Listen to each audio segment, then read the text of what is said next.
The Sports Renegades podcast on SportsTownChicago.com.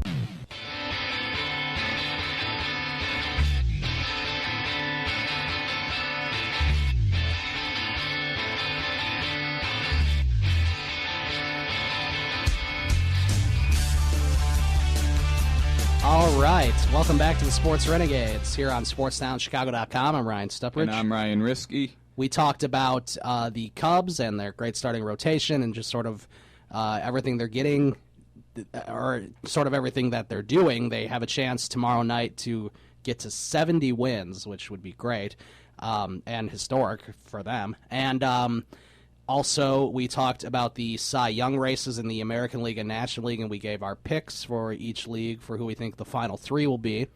And now we're going to talk about the White Sox, which they have two Cy Young candidates, but they don't have much else. They have a very bad manager. You know, I have a couple friends. Now, I've told you, they hate the front office. They want them gone, except my one friend, he just cannot stand Robin Ventura anymore. He cannot stand the way he handles his pitching staff. Mm-hmm. He cannot stand it seems like every time Robin Ventura makes a pitching change or a pitching decision in the game, it's the wrong move. Like Game 1 of the Cubs Sox series, when you bring in Dan Jennings to face Rizzo with a guy at third and one out, where you could just walk Rizzo and have a righty pitch to Zobrist. Instead, you pitch to Rizzo and he ties the game. Yeah. Or that Cubs Sox series, in the Game 3, the one I was at, Anthony Renato should have been done after 6 2/3 innings. They should have brought in a lefty to face Hayward before he walked. Renato, because he was already well over 100 pitches at that point. Yeah, and he hit a home run. He walks Hayward. And then Baez hits a 2-run homer. Boom. Just a total bomb. There should have been Zach Duke or Dan Jennings should have been in to pitch to Hayward at that point, because Renato already had 100 pitches. First start of the season. He shouldn't be throwing that many pitches. And then he leaves Carson Fulmer in so long that he gives up a run, loads the bases with no outs. You bring in Jacob Turner, who's probably your worst reliever. First pitch, Russell hits a grand slam. Yeah. The former Cub. And those are just a couple instances. I mean, there's a lot of instances. There's a lot. Do we have to mention the 7-run comeback in Kansas City again? Like, yes. I mean, come on. and then throw back to 2013 when Robin Ventura kept bringing in Ronald Belisario in every game, and then he'd come in and give up a couple runs. Right. I mean, it's pretty amazing how bad David Robertson is, too. I mean, how, unreliable he is. He'll have a good game. He'll have two bad games. He'll have a good game. He'll have two bad games. They're afraid to pitch him because he's been so bad. Right, and I think the best instance with Robin Ventura handling the pitching staff that's even better than the 7-run comeback in Kansas City. Yeah. The Mariners game that Sale pitched 8 shutout innings, allowed 1 hit, and had only 100 pitches thrown. He had thrown 100 pitches and allowed 1 hit. This isn't Anthony Renato out here. This is Chris Sale. Shutout innings. Yeah. And then you take him out, and David Robertson comes in and gives up 4 runs, including a walk-off homer, and the Sox lose 4-3. Yeah, I think Adam Lind hit that walk-off. A pinch hit home run. So in other words, Adam Lind would not have batted in that 9th inning if Sale was still in, because he wasn't in the lineup because he can't hit left-handed pitching. Right. It would have been, a player who certainly doesn't have as much power, I would think. So, it's ridiculous. I mean, it's unbelievable. A lot of the decisions are bad, especially when you break them down like almost every single decision that's made by Robin Ventura in regards to the pitching staff in-game is the wrong move. Right. And James Shields yesterday gave up 8 runs in an inning and a third. That was really upsetting because he had pitched well his last 3 or 4 starts. He allowed 4 home runs. And then Manny Machado hit a home run in each of the first 3 innings of the game. Yeah, I mean, he was going for a record. I think, guys, I saw something that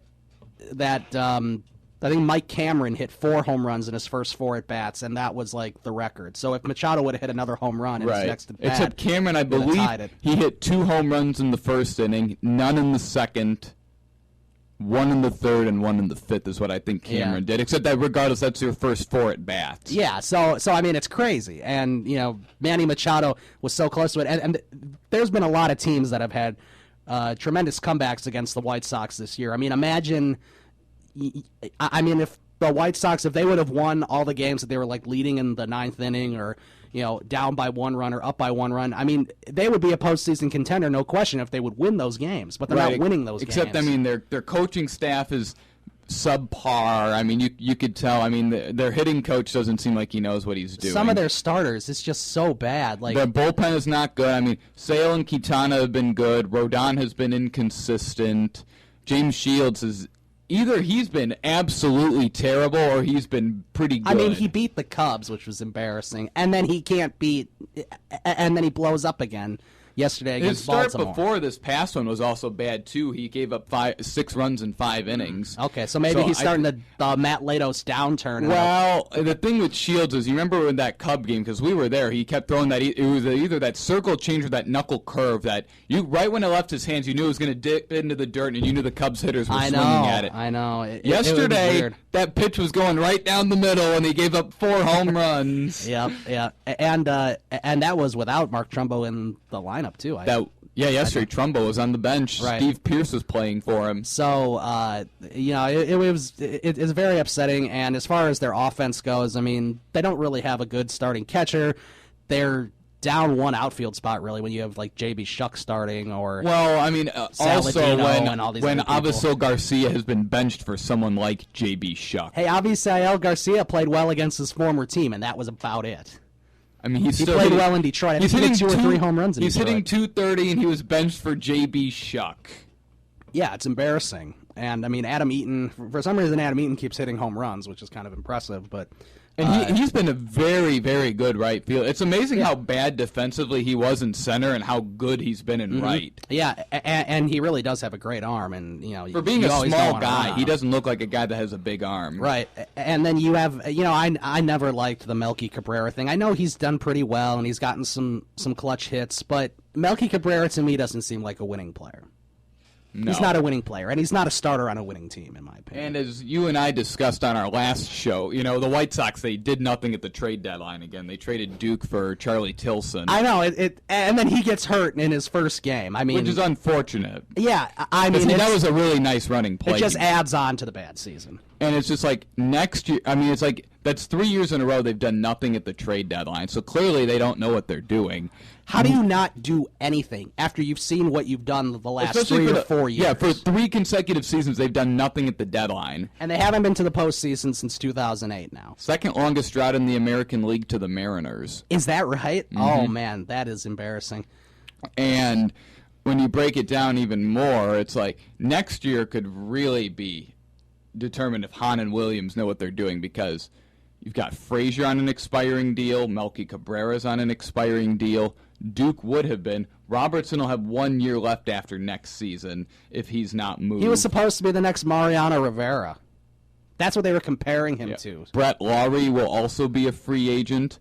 And I don't even know what they're going to do about the catcher's position. What happened to Lowry? Is he still hurt? Yeah, he's still injured with that hamstring, I believe. I totally forgot about What are they going to do about the catching position? They non-tendered Tyler Flowers to go with Deanna Navarro and Alex Avila. Avila has been either injured or not good, and Navarro's hitting 200. Avila blows, and Navarro is. And they're both. I mean, they're both pretty good defensively, except they could have kept Flowers and got that kind of production. Yeah. And the thing is, they're both free agents at the end of the season, and I doubt the Sox will be bringing them back. So what are they going to do at catcher?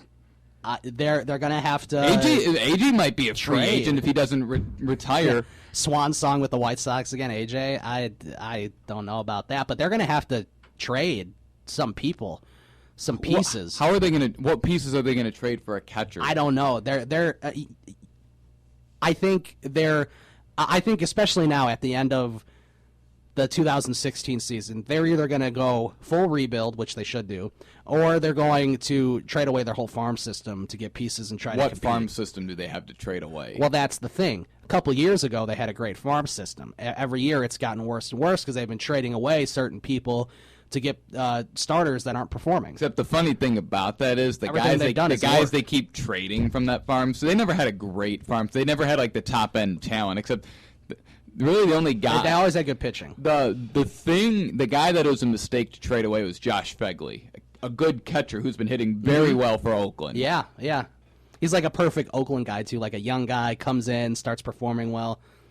Oakland still has a pretty young team, but they're And of course, Oakland, every 3 years they always have that season where they go to the playoffs. It seems. Now, speaking of Oakland, did you just kind of get a smirk on your face every time Addison Russell came to bat? This weekend, and then he was coming through with a big hit. Mm-hmm. It was pretty awesome. He had a ton of family. Some Cubs fan had after he had one RBI hit. It was an RBI infield hit, and some Cubs fan held up a poster that said "Thanks for Addison Russell." Yeah. Seriously, right? Because who did we get back for that? We got Hamill back on the Cubs after that, and then McKinney, who they also got in that deal, was moved for Aroldis Chapman. Yeah, and you feel okay about it because look at our outfield. Almora, is going to be up with the team next year or later this year possibly, and Schwarber will be back. Contreras can play left and catcher. It's not an issue. Especially if Fowler leaves next year. My only issue, also not an issue. That is my issue, is if Fowler leaves. Which he might. That could be a problem because they're at least the Cubs are prepared for it. They're 35 or 36-8 when he scores a run. He scored a run in 9 consecutive games. They've won 8 in a row. Yeah, I agree. Fowler's importance has really shown this season. Of course, if they end up winning the World Series, the Cubs are going to get more money, the players are going to get more money, so maybe Fowler would be tempted to stay. I know he has a player option, and I really hope he exercises it because I don't think some people realize how important he's extremely important. I think they're under 500 with him out of They were. And because it's he's getting on base, he's been a good leader, he's been scoring runs, he's a smart player. And they won't have a leadoff hitter next year. I know they were talking about maybe doing that to putting Hayward at leadoff, except, that wouldn't the way he's played this year, I don't want to see. See, I think they got bailed out by Fowler returning and not taking that 3-year deal with the Orioles because if he takes that 3-year deal with the Orioles, they learned the hard way that it was a mistake to let him go. And I wouldn't mind in the offseason if they gave him that 3-year, $35 million contract to stay that the Orioles reportedly offered him. I don't mind if the Cubs offer him that and he stays because he's just proved how important he is to this ball club. Right, and then, of course, to just close out the White Sox talk on the other side, it's just a complete opposite thing. Complete opposite sides of town and complete opposite teams as far as the direction that they're heading. It's crazy. Right, and after this quick break, we'll talk more on what we think the future holds for Robin Ventura and his coaching staff. Yep. The future's not looking bright. I can tell you. They might stay, though, because you never know. So we'll get more into that in our next segment. You're listening to the Sports Renegades on SportsTownChicago.com. The Sports Renegades podcast on SportsTownChicago.com.